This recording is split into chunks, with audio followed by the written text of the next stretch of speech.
সংবাদ সবাইকে স্বাগত জানাচ্ছি। আমি ফিরোজ তোহা। শুরুতেই সংবাদ শিরোনাম জানিয়ে দেব এই মুহূর্তে হাতে পাওয়া সর্বশেষ গুরুত্বপূর্ণ আপডেট বাংলা সংবাদ। শুরুতেই থাকছে, শরিকদের সঙ্গে আসন সমঝোতা প্রায় চূড়ান্ত করে ফেলেছে বিএনপি। ত্রয়োদশ জাতীয় সংসদ নির্বাচন সামনে রেখে যুগপৎ আন্দোলনের শরিক ও সমমনা দলগুলোর সঙ্গে আসন সমঝোতা প্রায় চূড়ান্ত করেছে বিএনপি। এরই অংশ হিসেবে দলটি প্রথমবারের মতো আনুষ্ঠানিকভাবে শরিক দলের প্রার্থীদের নাম ঘোষণা করেছে। বাকি আসনগুলো নিয়েও শিগগিরই সিদ্ধান্তে পৌঁছানোর প্রস্তুতি নিচ্ছে দলটির শীর্ষ নেতৃত্ব। এবারে জানাবো, সন্ত্রাসীদের দৌড়ের উপরে রাখবে, নইলে ওরা আপনাদের দৌড়ের উপরে রাখবে। জাতীয় নির্বাচন সামনে রেখে বিভিন্ন এলাকার সন্ত্রাসীদের দৌড়ের উপরে রাখার নির্দেশনা দিয়ে ডিসি এসপিদের উদ্দেশ্যে নির্বাচন commissioner brigadier general Abul Fazal Mohammad Sanaullah বলেছেন, সন্ত্রাসীদের এলাকা ছাড়া করতে হবে, তাদের দৌড়ের উপরে রাখতে হবে, তা না হলে ওরা আপনাদের দৌড়ের উপরে রাখবে। জানাবো, বাংলাদেশ মিশন ঘিরে হিন্দু জঙ্গিদের তাণ্ডব। ঢাকা দিল্লি বিরোধ এখন চরমে। স্মরণকালে দুদেশের মধ্যে এমন তিক্ত সম্পর্ক আর চোখে পড়েনি। ভারতে অবস্থিত বাংলাদেশের কূটনৈতিক মিশনগুলোতে অব্যাহতভাবে হিন্দু জঙ্গিদের হামলা, অগ্নিসংযোগ এবং কূটনৈতিকদের হত্যার হুমকির মতো ঘটনা নজিরবিহীন। মোদী সরকারের মদদে শত শত উগ্রবাদী হিন্দু বাংলাদেশের মিশনগুলোতে একের পর এক সহিংস বিক্ষোভ এবং হামলা চালিয়ে যাচ্ছে বলে জানা গেছে। এদিকে বাংলাদেশের হাইকমিশনারকে ভারতের পাল্টা তলব। দিল্লিতে নিযুক্ত বাংলাদেশের হাইকমিশনার এম রিয়াজ হামিদুল্লাহকে পাল্টা তলব করেছে ভারতের পররাষ্ট্র মন্ত্রণালয়। মঙ্গলবার ঢাকায় ভারতীয় হাইকমিশনার প্রণয় ভার্মাকে তলবের কয়েক ঘণ্টার ব্যবধানে বাংলাদেশের দূতকে পাল্টা তলব করেছে দিল্লি। এদিকে বিএনপিতে অসন্তোষ বাড়ছে আসন সমঝোতা নিয়ে। বিগত দিনে আন্দোলন সংগ্রামে অংশ নেওয়া সমমনা দল এবং জোটকে আসন ছাড় দেওয়ার বিষয়ে বিএনপি আলোচনা চালালেও এটি মানতে নারাজ দলটির মাঠ পর্যায়ে নেতাকর্মীরা।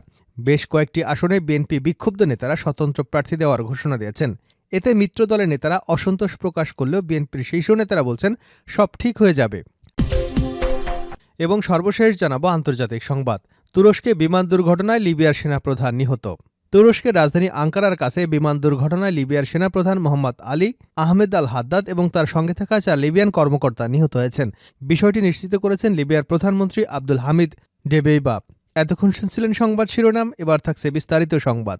প্রিয় দর্শক, আপনি যদি এই চ্যানেলে নতুন হয়ে থাকেন, চ্যানেলটি সাবস্ক্রাইব করে বেল আইকনটি বাজিয়ে রাখুন। আর ভিডিওটি কোন জেলা থেকে দেখছেন কমেন্ট করে জানিয়ে দিন। ভিডিওটি শেয়ার করে ছড়িয়ে দিন আপনার বন্ধুদের মাঝে। শরিকদের সঙ্গে আসন সমঝোতা প্রায় চূড়ান্ত করেছে বিএনপি। ত্রয়োদশ জাতীয় সংসদ নির্বাচন সামনে রেখে যুগপৎ আন্দোলনের শরিক এবং সমমনা দলগুলোর সঙ্গে আসন সমঝোতা প্রায় চূড়ান্ত করেছে বিএনপি। এরই অংশ হিসেবে দলটি প্রথমবারের মতো আনুষ্ঠানিকভাবে শরিক দলের প্রার্থীদের নাম ঘোষণা করেছে। বাকি আসনগুলো নিয়েও শিগগিরই সিদ্ধান্তে পৌঁছবেন প্রস্তুতি নিচ্ছে দলটির শীর্ষ নেতৃত্ব। মঙ্গলবার দুপুরে গুলশানে বিএনপি চেয়ারপারসনের রাজনৈতিক কার্যালয়ে সংবাদ সম্মেলনে দলের মহাসচিব মির্জা ফখরুল ইসলাম আলমগীর জানান, সমমনা দল এবং শরিকদের সঙ্গে তাদের সম্পর্ক আরও গভীর হয়েছে। তিনি বলেন, শরিকদের কতগুলো আসন দেওয়া হবে তা যথাসময়ে ঘোষণা করা হবে। আসন সমঝোতার ক্ষেত্রে বিএনপি গুরুত্ব দিয়ে আসছিল জমিয়তে উলামায়ে ইসলাম বাংলাদেশকে। গতকাল সংবাদ সম্মেলনে মির্জা ফখরুল জানান, দলটির জন্য 4টি আসন ছেড়ে দেওয়া হয়েছে। সেখানে বিএনপির কোনো প্রার্থী থাকবে না। এসব আসনে দলের কেউ নির্বাচন করতে চাইলে তাদের বিরুদ্ধে ব্যবস্থা নেওয়া হবে বলে জানান মির্জা ফখরুল ইসলাম আলমগীর। ডিসিএসপিদের ইসি সানাউল্লাহ, সন্ত্রাসীদের দৌড়ের উপরে রাখবেন, নইলে ওরা আপনাদের দৌড়ের উপরে রাখবে। জাতীয় নির্বাচন সামনে রেখে বিভিন্ন এলাকার সন্ত্রাসীদের দৌড়ের উপরে রাখার নির্দেশনা দিয়ে ডিসিএসপিদের উদ্দেশ্যে নির্বাচন কমিশনার ব্রিগেডিয়ার জেনারেল অবসরপ্রাপ্ত আবুল ফজল মোহাম্মদ সানাউল্লাহ বলেছেন, সন্ত্রাসীদের এলাকা ছাড়া করতে হবে, তাদের দৌড়ের উপরে রাখতে হবে, তা না হলে ওরা আপনাদের দৌড়ের উপরে রাখবে। তিনি বলেন, শিগগিরই জয়েন্ট অপারেশন চালিত হবে। অপারেশনে কয়েকটা অবজেক্টিভ থাকবে। তার মধ্যে প্রথমত অবৈধ অস্ত্র উদ্ধার, দ্বিতীয়ত সন্ত্রাসীদের গ্রেপ্তার এবং আইনের আওতায় নিয়ে আসা। মঙ্গলবার রাজধানীর আগারগাঁওয়ে নির্বাচন ভবন অডিটোরিয়ামে ডিসিএসপি, বিভাগীয় কমিশনার এবং আঞ্চলিক নির্বাচন কর্মকর্তাদের সঙ্গে মত বিনিময় সভায় তিনি এসব কথা বলেন।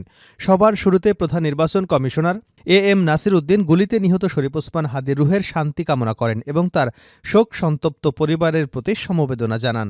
ডিসিএসপিদের উদ্দেশ্যে ইসি সানাউল্লাহ বলেন, সাধারণ মানুষ, ভোটার, প্রার্থী এবং দলগুলোর মাঝে শান্তি ও নিরাপত্তার আবহ তৈরি করতে হবে। ডিপ্লয়মেন্টের শিউরেশনের ব্যাপারে কথা হয়েছে। ভোটকেন্দ্রিক ডিপ্লয়মেন্ট হয় 5 দিন। এর সঙ্গে বাজেটে ইমপ্লিকেশন আছে। আমরা চেষ্টা করছি 5 দিনকে বাড়িয়ে 6 দিন করা যায় কিনা। তাতে আপনাদের হয়তো ফ্লেক্সিবিলিটি একটু বাড়বে। চেকপোস্ট বসানোর প্রসঙ্গে তিনি বলেন, চেকপয়েন্ট অপারেশনের সারা দেশে করতে হবে, কিছু হবে মোবাইল চেকপোস্ট এবং সব বাহিনীকে এটা সমন্বয় করতে হবে। বিভাগ, জেলা, উপজেলা পর্যায়ে বিভিন্ন শৃঙ্খলা কমিটি আছে। এই কমিটিগুলো কাজ করবে, পাশাপাশি আইনশৃঙ্খলা বাহিনী এবং আইন প্রয়োগকারী সংস্থাগুলোর জন্য একটা সেল থাকতে হবে। নির্বাচন ঘিরে সেই সেলগুলোতে আপনারা অ্যাক্টিভ করবেন। বাংলাদেশ মিশন ঘিরে হিন্দু জঙ্গিদের তাণ্ডব। ঢাকা দিল্লি বিরোধ এখন চরমে। স্মরণকালে দুই দেশের মধ্যে এমন তিক্ত সম্পর্ক আর চোখে পড়েনি। ভারতে অবস্থিত বাংলাদেশের কূটনৈতিক মিশনগুলোতে অব্যাহতভাবে হিন্দু জঙ্গিদের হামলা, অগ্নিসংযোগ এবং কূটনৈতিকদের হত্যার হুমকির মতো ঘটনা নজিরবিহীন। মোদী সরকারের মদদে শত শত উগ্রবাদী হিন্দু বাংলাদেশের মিশনগুলোতে একের পর এক সহিংস বিক্ষোভ এবং হামলা চালিয়ে যাচ্ছে বলে জানা গেছে। এসব ঘটনাকে নিশ্চিতভাবে পূর্ব পরিকল্পিত বলে মনে করে বাংলাদেশ সরকার। গতকাল মঙ্গলবার ঢাকায় ভারতীয় হাইকমিশনার প্রণয় ভার্মাকে তলব করে এই বক্তব্য সাফ জানিয়ে দেওয়া হয়েছে। এ ধরনের ঘটনা কেবল কূটনৈতিক কর্মীদের নিরাপত্তার জন্য হুমকি নয়, বরং পারস্পরিক শ্রদ্ধাবোধ, শান্তি এবং সহনশীলতার মূল্যবোধেও পরিপন্থী। গতকাল দিল্লিতে বাংলাদেশের হাইকমিশনের সামনে উগ্রবাদী হিন্দুদের বিক্ষোভকে ঘিরে পুলিশের সঙ্গে সংঘর্ষের ঘটনা ঘটেছে। হিন্দুত্ববাদী সংগঠন বিশ্ব হিন্দু পরিষদ, বজরং দলের শত শত কর্মী হাইকমিশনের সামনে জড়ো হয়ে বিক্ষোভে অংশ নেয়। সেখানে বাংলাদেশ বিরোধী চরম উস্কানিমূলক স্লোগানের পাশাপাশি অন্তর্বর্তী সরকারের প্রধান উপদেষ্টা ডক্টর মোহাম্মদ ইউনূসের কুশপুতলিকা দাহ করা হয়। বাংলাদেশের হাইকমিশনারকে ভারতের পাল্টা তলব। দিল্লিতে নিযুক্ত বাংলাদেশের হাইকমিশনার রিয়াস হামিদুল্লাহকে পাল্টা তলব করেছে ভারতের পররাষ্ট্র মন্ত্রণালয়। মঙ্গলবার ঢাকায় ভারতীয় হাইকমিশনার প্রণয় ভার্মাকে তলবের কয়েক ঘণ্টার ব্যবধানে বাংলাদেশের দূতাবাসকে পাল্টা তলব করেছে নয়াদিল্লি। কূটনৈতিক সূত্র জানিয়েছে, বাংলাদেশের কূটনৈতিক মিশনগুলোকে লক্ষ্য করে ভারতে সংঘটিত ধারাবাহিক ঘটনা প্রবাহের বিষয়ে গভীর উদ্বেগ প্রকাশ করে বাংলাদেশের পররাষ্ট্র মন্ত্রণালয় ভারতের হাইকমিশনারকে তলবের কয়েক ঘণ্টা পরেই মঙ্গলবার ভারত বাংলাদেশের হাইকমিশনার রিয়াস হামিদুল্লাহকে তলব করে। আজ ঢাকায় পররাষ্ট্র মন্ত্রণালয় ভারতীয় হাইকমিশনার প্রণয় ভার্মাকে পররাষ্ট্র সচিব আসাদ আলম সিয়ামের তরফে তলব করা হয়। ভারতীয় দূতকে তলব করে পররাষ্ট্র সচিব নয়াদিল্লি, শিলিগুড়িতে বাংলাদেশের কূটনৈতিক স্থাপনায় হামলা ভাঙচুরের ঘটনায় গভীর উদ্বেগ জানিয়েছে।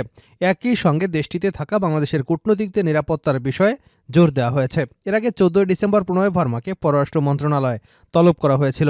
সেদিন ভারতে অবস্থানরত ক্ষমতাচ্যুত প্রধানমন্ত্রী শেখ হাসিনার অব্যাহত উস্কানিমূলক বক্তব্য, সরকারের উদ্বেগের কথা জানানো হয়েছে। পাশাপাশি ইনকিলাব মঞ্চের আহ্বায়ক শরীফ ওসমান হাদির উপর হামলাকারীদের ভারতে পালিয়ে যাওয়া প্রতিরোধে দেশটির সহযোগিতাও কামনা করা হয়। অন্যদিকে 17 ডিসেম্বর নয়াদিল্লিতে নিযুক্ত বাংলাদেশের হাইকমিশনার রিয়াস হামিদুল্লাহকে ভারতের পররাষ্ট্র মন্ত্রণালয়ে পাল্টা তলব করা হয়। সপ্তাহ না যেতেই বাংলাদেশের হাইকমিশনারকে আজ আবারও পাল্টা তলব করেছে ভারত। শেষ করছি আন্তর্জাতিক সংবাদ দিয়ে। তুরস্কে বিমান দুর্ঘটনায় লিবিয়ার সেনাপ্রধান নিহত। তুরস্কের রাজধানী আঙ্কারার কাছে বিমান দুর্ঘটনায় লিবিয়ার সেনাপ্রধান মোহাম্মদ আলী আহমেদ আল হাদ্দাদ এবং তার সঙ্গে থাকা 4 লিবিয়ান কর্মকর্তা নিহত হয়েছেন। বিষয়টি নিশ্চিত করেছেন লিবিয়ার প্রধানমন্ত্রী আব্দুল হামিদ ডেবাই। মঙ্গলবার এক বিবৃতিতে একটি মর্মান্তিক দুর্ঘটনা বলে উল্লেখ করেন তিনি। আঙ্কারা থেকে ফেরার পথে বিমানটি বিধ্বস্ত হয়। খবর আল জাজিরার। লিবিয়ার প্রধানমন্ত্রী আব্দুল হামিদ ডেবেইবা তার বিবৃতিতে বলেন, এই মর্মান্তিক দুর্ঘটনা জাতির, সামরিক প্রতিষ্ঠানের এবং সাধারণ মানুষের জন্য একটি বড় ক্ষতি। আমরা এমন ব্যক্তিদের হারালাম যারা আন্তরিকতা, দায়িত্ববোধ এবং দেশপ্রেমের সঙ্গে তাদের দেশকে সেবা করেছেন। দুর্ঘটনায় নিহত অন্যরা গ্রাউন্ড ফোর্সের chief of staff Al Fatouri, military manufacturing authority পরিচালক আব্দুল আল কাতাউ, আল হাদ্দাদের উপদেষ্টা মোহাম্মদ আল আসাউদিয়ার এবং military photographer Mohammad Omar Ahmed Mahjoub. Al Jazeera তাদের এক প্রতিবেদনে এক তুর্কি কর্মকর্তার বর্ণনা দিয়ে উল্লেখ করেছেন, ওই দুর্ঘটনায় 3 জন ক্রু মেম্বারও নিহত হয়েছেন। বিধ্বস্ত হবার আগে বৈদ্যুতিক ত্রুটির সমস্যা দেখা দিলে বিমানটি থেকে জরুরি অবতরণের জন্য আবেদন করা হয়েছিল, তবে তারা আর নিরাপদে ফিরে আসতে পারেনি।